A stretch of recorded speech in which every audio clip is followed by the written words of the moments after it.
할렐루야.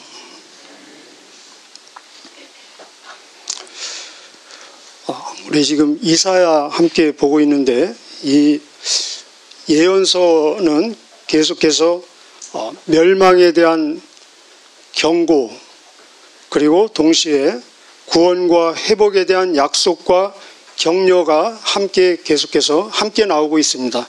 교차를 해서. 그럼 누가 이 멸망에 대한 경고를 받을 대상이겠습니까? 누가 회복과 구원의 그 약속, 격려를 받을 대상이겠습니까? 우리가 생각하기에는 이 경고는 하나님을 거역하고 하나님을 모르는 자들이 받아야 될 것 같고, 또 이 약속과 격려는 남은 자들, 하나님 안에 있고 하나님을 의지하고 하나님을 신뢰하는 자들이 받아야 될 것처럼 보입니다. 물론 맞습니다. 그러나 그때도 그랬고 지금도 그렇고, 이 멸망에 대한 경고를 하나님을 의지하고 또 하나님을 신뢰하는 남은 자들이 더 받고 있다는 것입니다. 여러분 혹시 그런 경험 있으십니까? 저는 중학교 다닐 때 지금도 생각이 나는데, 항상 결석하는 학생들이 늘 있었습니다. 그런데 하루는 유달리 결석한 학생들 숫자가 굉장히 많았어요. 그러니까 선생님이 굉장히 막 화가 나셔가지고, 앞으로 결석하는 학생은 이런 벌이 있을 것이다라고 경고를 하고 있습니다.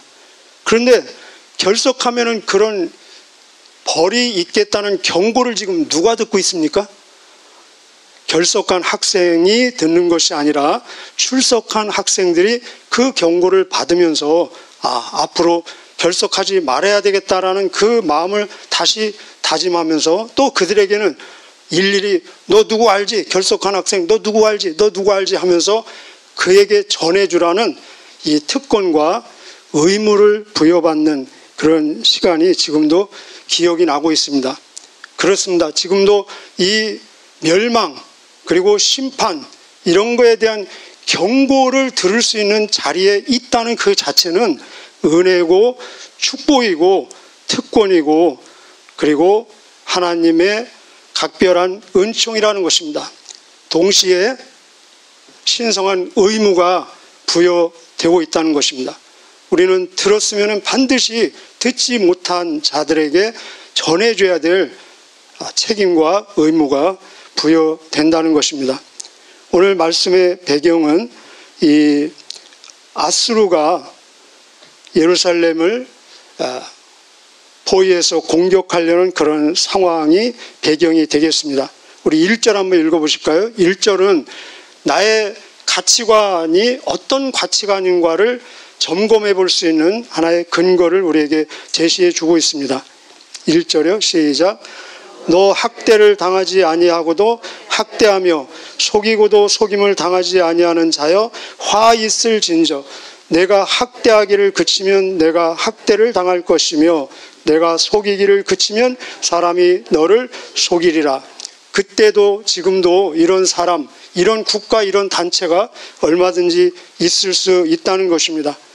남에게 막 악은 행하면서도 자기는 악을 당하지 않는 것, 남에게 막 속이고 못된 짓을 하면서도 자기는 속지 않는 것. 이게 무슨 말입니까? 못된 짓은 다 하면서도 거침없이 잘 먹고 잘 사는 사람들, 건강해 보이는 사람들, 펑펑 놀면서도 막 돈이 엄청나게 많아서 갑질하면서 자기가 하고 싶은 거 다 하고, 가고 싶은데 마음껏 다 가고, 절제라든지 어떤 브레이크의 작동을 전혀 할 필요도 없고 피로를 느끼지 못하고 나쁘신 짓은 다 하면서 마음껏 하고 싶은 대로 다 하는 사람이 있다면, 여러분은 반응이 어떻게 나타나십니까? 부럽습니까?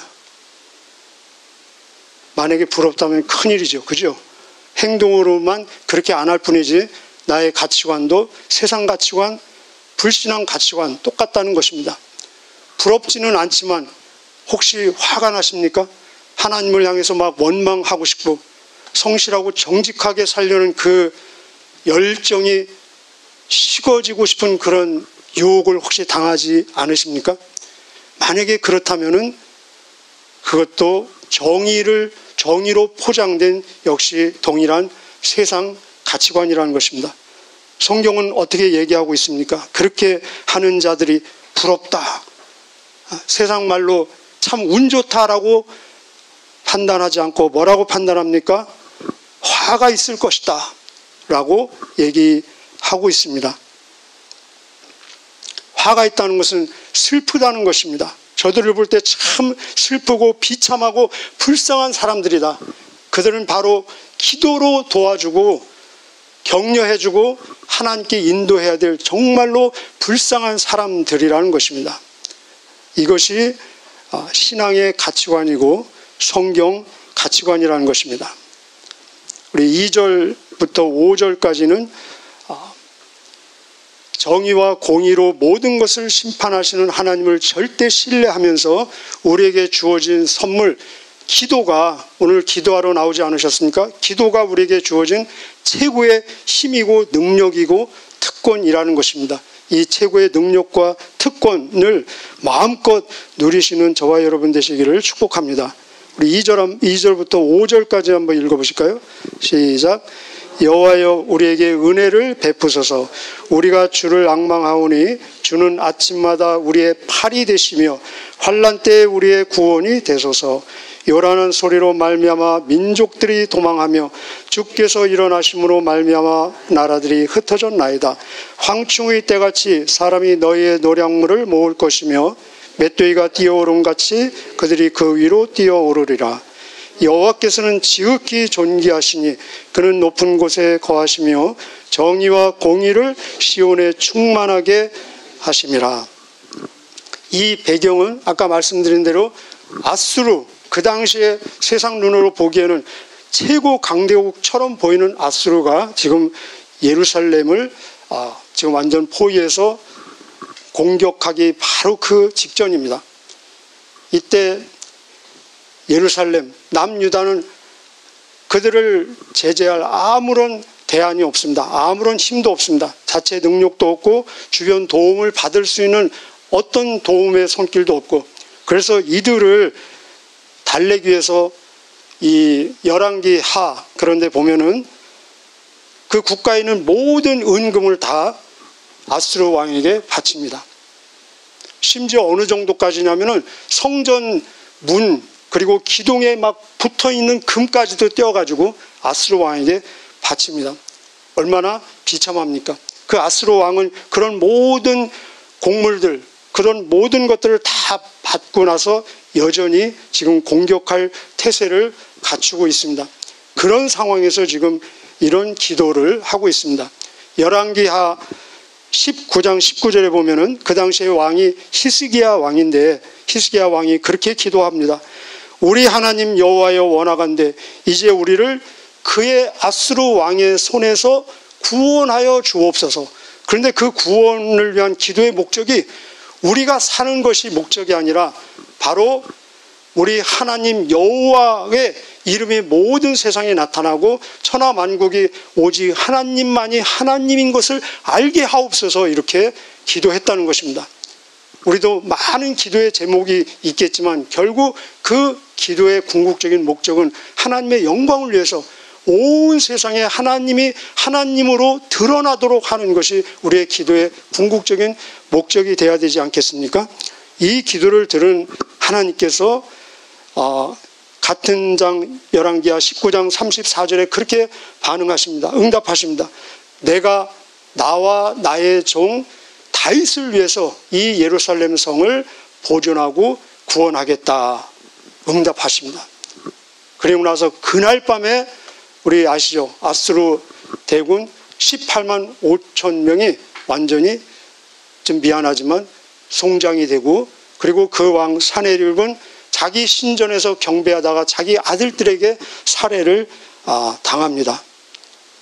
그렇습니다. 하나님께서 우리에게 약속하신 최고의 보장은 바로 기도라는 것입니다. 2절에 보니까 여호와여 우리에게 은혜를 베푸소서. 우리가 주를 앙망하오니 주는 아침마다 우리의 팔이, 여기 팔은 능력, 힘을 얘기하고 있습니다. 중요한 것은 아침마다입니다. 아침마다. 우리가 양식을 먹을 때 매일매일 양식을 먹지 않습니까? 내일 양식을 오늘 땡겨서 먹는 사람은 아무도 없을 것입니다. 그래서 우리가 일용할 양식, 만나처럼 일용할 양식이라고 얘기하고 있습니다. 그런데 이 영적인 호흡도 바로 매일매일 순간순간 쉬어야 된다는 것입니다. 우리가 내일 쉴 호흡을 오늘 다 한 번에 쉬어두지 못하고 내일 쉴 호흡은 내일 쉬는 것처럼 기도도 역시 동일하게 순간순간 매일매일 아침마다. 그래서 우리는 기도를 영적인 호흡이라고 얘기하고 있습니다. 우리 주님은 약속하셨습니다. 우리 예수님의 가장 말씀 중에 말씀, 마태복음 산상수훈 5장, 6장, 7장 기억하시죠? 그런데 5장, 6장, 7장에서 가장 많은 비중을 차지하는 것이 기도에 대한 약속입니다. 거기에 보면 우리가 늘 매일 하고 있는 주기도문도 나와 있고, 제가 몇 군데 소개해드리면 우리 잘합니다. 오늘 이 말씀, 이 약속을 붙잡고 기도하시기를 바랍니다. 우리 주님께서 그렇게 약속하셨습니다. 구하라, 주실 것이요. 찾으라, 찾을 것이요. 두드려라, 그러면 열릴 것이니 구하는 이마다 얻을 것이요 찾는 이가 찾을 것이요 두드리는 이에게 열릴 것이니라. 너희가 아들이 떡을 달라 하면 누가 돌을 줄 자가 있겠느냐? 생선을 달라 하면 누가 뱀을 줄 자가 있겠느냐? 얼마나 주님이 안타까운 마음이 있으면 악한 자에게 주님을 감히 비교하고 있습니다. 너희가 악할지라도 자기 자식에게는 좋은 것을 줄 줄 알거든 하물며 하늘에 계신 너희 아버지께서는 구하는 자에게 좋은 것을 주시지 않겠느냐? 예수님의 말씀을 여러분 믿습니까? 로마서 8장에 보면은 자기 아들까지도 아끼지 아니하시고, 하나님에게 최고는 아들입니다. 최고를 주셨는데 뭐 못 줄 것이 무엇이 있느냐? 자기 아들까지도 아끼지 아니하시고 우리 모두를 위해서 내어주신 이가 그 아들과 함께 어찌 그 모든 것을 우리에게 주시지 않겠느냐? 빌립보서 4장 6절 7절 기도 약속의 말씀입니다. 너희는 아무것도 염려하지 말고 오직 기도와 간구로 감사함으로 너희 모든 구할 것을 너희 하나님께 아뢰어라. 그리하면 모든 지각에 뛰어난 하나님의 평강이 그리스도 예수 안에서 너희 마음과 생각을 지키시리라. 기도는 하면 할수록 염려, 근심, 걱정은 줄어지고 감사가 늘고 감사가 올라가고, 그리고 평강이, 주님의 평강이 우리의 마음을 점령하고 지배하고 확신이 있다는 것입니다. 우리 6절 한번 읽어보실까요? 시작.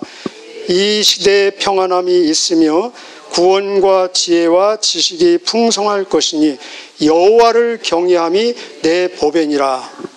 여호와를 경외함이 내 보배니라. 여기서 여호와를 경외한다는 것, 우리 잠언에 나오는 여호와를 두려워하는 것이 지혜의 근본이요 여호와를 두려워하는 것이 지식의 근본이요, 같은 구절입니다. 같은 단어로. 그래서 여호와를 경외한다는 것은 하나님에 대한 절대 신뢰를 말하고 있습니다. 무한 신뢰를 얘기하고 있습니다. 환경과 전혀 상관없이, 우리를 둘러싼 환경이 어떤 환경입니까? 그 환경과 전혀 상관없이 오직 하나님에 대한 기대, 앙망하는 것, 그것이 우리의 보배라는 것입니다. 이 보배는 무엇이겠습니까? 보배는 여기 9절에 보면은 우리가 필요로 하는 모든 것이 다 담겨 있는 것을 한 단어로 압축해 놓은 단어가 보배입니다. 이 보배 속에는 무엇이 들어있냐면은 능력, 그리고 평강, 기쁨, 재산. 보배는 재산 아닙니까? 자산. 지혜, 지식, 보호막, 구원이라는 것입니다. 다시 한번 읽어보겠습니다. 여호와를 경외함이 나의 무엇이니라? 보배니라. 이 보배 안에는 우리가 필요로 하는 능력과 평강과 기쁨과 재산과 지혜와 지식과 보호, 피난처, 그리고 구원이 포함되어 있다는 것입니다. 하나님께서는 5절에 보면은 지극히 존귀하시니 그는 높은 곳에 거하시며, 높은 곳에 거하신다는 것은 이 세상에 전혀 제한받지 않으시고 구애받지 않으시고 우리를 둘러싼 환경에 전혀 구애받지 아니하시고 당신의 뜻을 이루시는 하나님, 공의와 정의로 시온에 충만케 하심이라. 우리의 심령에 충만케 하시고 우리의 가정에 충만케 하시고 우리의 교회에 충만케 하시고 우리의 공동체에 충만케 하시는 하나님, 반드시 당신의 뜻을 이루실 것입니다. 하나님의 의지가 얼마나 강력한지, 자, 우리 10절 한번 읽어보실까요? 10절 시작. 여호와께서 이르시되 내가 이제 일어나며 내가 이제 나를 높이며 내가 이제 지극히 높아지리라. 여기 하나님이 직접 말씀하시죠. 내가 이제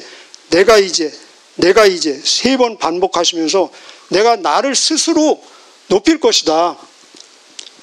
하나님은 반드시 영광을 받아내고야 마실 것입니다. 우리의 삶의 궁극적인 목적이 하나님께 영광 돌리는 것 아닙니까? 그래서 고린도전서 10장 31절에 너희가 먹든지 마시든지 무엇을 하든지 다 하나님의 영광을 위해서 하라. 하나님께 영광 돌리는 것은 우리의 영광입니다. 그러나 우리가 하나님께 영광을 돌리지 않아도 하나님은 반드시 당신의 영광을 취하겠다는 것입니다. 내가 나를 지극히 높이겠다. 여러분, 내가 나를 가장 높이는 방법이 뭐겠습니까? 제가 저를 높이는 방법, 바로 자기의 아들을 높이는 것이 나를 높이는 최고의 방법이라는 것입니다. 그래서 이 말씀은 빌립보서 2장 9절에서 11절로 연결됩니다. 동일한 단어를 쓰고 있습니다. 거기에 뭐라고 말씀하시냐면 하나님께서 그 아들을 지극히 높여 모든 이름에 뛰어난 이름을 주사 하늘에 있는 자들, 땅에 있는 자들, 땅 아래에 있는 자들, 모든 자들의 무릎이 그 예수의 이름에 꿇게 하시고 모든 입으로 예수 그리스도를 주로 고백하게 해서 하나님 아버지께 영광을 돌리게 하셨느니라. 이 궁극적인 하나님의 작정, 목적이 반드시 이루어진다는 것입니다. 그래서 모든 예언서, 선지서들은 결국은 메시아 예수 그리스도를 통해서 성취되고 완성되는 것입니다. 그 구절을 한 군데 더 보고 마치도록 하겠습니다. 우리 12절부터 14절, 정말로 공의와 정의로 심판하시는 하나님을 내가 정말로 절대 신뢰한다면은 내가 어떻게 살아야 될까? 답이 나오지 않습니까? 우리 1절처럼 살 수는 없죠. 그죠? 아까 보셨죠? 그와 반대되는 면을 보여주고 있습니다. 우리 12절부터 16절까지 한번 같이 읽겠습니다. 시작. 민족들은 불에 굽는 햇돌 같겠고 잘라서 불에 사르는 가시나무 같으리로다. 너희 먼 데 있는 자들아 내가 행한 것을 들으라. 너희 가까이 있는 자들아 나의 권능을 알라. 시온의 죄인들이 두려워하며 경건하지 아니한 자들이 떨며 이르기를 우리 중에 누가 삼키는 불과 함께 거하겠으며 우리 중에 누가 영영이 타는 것과 함께 거하리요 하도다. 오직 공의롭게 행하는 자, 정직히 말하는 자, 토색한 재물을 가증히 여기는 자, 손을 흔들어 뇌물을 받지 아니하는 자, 길을 막아 피 흘리기를 듣지 아니하는 자, 눈을 감아 악을 보지 아니하는 자, 그는 높은 곳에 거하시니 견고한 바위가 그의 요새가 되며 그의 양식은 공급되고 그의 물은 끊어지지 아니하리라. 여기 막 불에 타는 거 나오죠. 그러나 그 뒤에 보면은 하나님의 공의와 정의를 따라서 반드시 살아내고야 말겠다는 강력한 의지를 볼 수 있습니다. 그렇습니다. 제 몸이 언젠가는 죽을 거 아닙니까? 근데 제 몸이 언젠가 죽으면은 다른 누군가가 제 몸을 태울 것입니다. 그렇죠? 제 몸이 탈 때 이 세상에서 했던 모든 것도 함께 탄다는 것입니다. 영원히 남는 것만 결국은 남는 것입니다. 우리 몇십 년 동안 굉장히 바쁘게 분주하게 열심히 살지 않습니까? 그러나 내 육신의 몸이 탈 때 내가 나를 위해서 했던 것, 내 육신을 위해서 했던 것, 하나님의 뜻에 거역되는 잘못된 동기로 했던 것, 이 땅에서 이미 상을 받은 그 모든 것들은 다 함께 불타고 정말 하나님의 뜻에 합당한 그것만 영원히 남겠다는 것입니다. 이 말씀이 요한일서 2장 17절의 말씀입니다. 요한일서 2장 17절에 이 세상도, 이 세상의 모든 일, 모든 욕망, 정욕도 다 지나가되 불타되 하나님의 뜻을 행한 자는 영원히 남을 것이다 라고 말씀하고 있습니다. 우리가 행하는 모든 것들이 할 수만 있다면 하나님 앞에서 영원히 남는 것이 되기를 주님의 이름으로 축복합니다. 우리 22절, 끝으로 22절 함께 보시겠습니다. 어떻게 가능하겠습니까? 결국은 구원자 메시아를 통해서 이 일이 성취되고 완성된다는 것입니다. 22절 시작. 대저 여호와는 우리 재판장이시요 여호와는 우리에게 율법을 세우신 이요 여호와는 우리의 왕이시니 그가 우리를 구원하실 것임이라. 옆에다 써두시세요. 메시아를 통해서 성취되고 완성됨. 여기 여호와는 세 번 나오면서 여호와는 재판장이 되시고 우리의 율법을 주신 분이 되시고 우리의 왕이 되신다. 여호와, 그리고 궁극적으로 구원자가 되신다. 예수라는 이름이 구원자라는 뜻입니다. 메시아로 오셨습니다. 메시아가 무슨 뜻입니까? 기름 부음을 받은 자. 구약에서 기름 부음 받은 자는 누구입니까? 세 가지 직분이 있습니다. 대제사장, 선지자, 왕입니다. 그래서 구약에 나오는 대제사장, 선지자, 왕들은 다 앞으로 오실 메시아를 예표하고 있습니다. 그런데 인간 제사장, 선지자, 왕은 다 불완전하고 제한된 존재들입니다. 그래서 이 인간들은 누구도 이 세 가지 직분을 겸직할 수가 없습니다. 그래서 우리가 아는 대로 어떤 왕들은 막 제사장 직분을 행하려다가 징계받고 그러지 않았습니까? 그래서 여기 보면은 우리의 용어로 얘기하면은 그는 우리의 재판장 되시오. 이거는 사법입니다. 사법.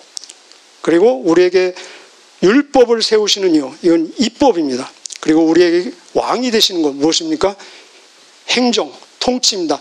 입법, 사법, 행정. 그래서 인간 세계에서는 다 제한되어 있고 한계가 있기 때문에 이 세 가지 권리가 다 분리시켜서 서로 견제하게 합니다. 그래서 우리가 이것을 삼권 분립이라고 아마 배우셨을 것입니다. 그런데 이 모든 것들이 인간은 분리돼서 삼권이 분리될 수밖에 없지만 바로 메시아 그리스도께서 이 모든 것을 세 가지 입법, 사법, 행정, 통치를 다 통일하시고 그리고 완성하시고 완벽하게 우리의 대제사장, 우리의 선지자, 그리고 우리의 왕이 되셔서 입법, 사법, 행정, 우리에게 법을 주시고 우리를 직접 또 판단하시고 우리를 재판하시고 그리고 나중에 우리를 왕으로서 구원하시게 된다는 것입니다. 그래서 요한계시록에 보면 그분은 모든 주의 주 왕의 왕으로 오실 것이다 라고 말씀하고 있습니다. 오늘도 우리의 대제사장 그리고 선지자, 왕 대신, 왕 중에 왕 대신 메시아 그리스도, 우리의 구원자와 함께 동행하는 한날, 그래서 우리가 하는 호흡까지도 주님 앞에 오래오래 기억되어지고 기록되어지는 복된 한날 되시기를 주님의 이름으로 축복합니다.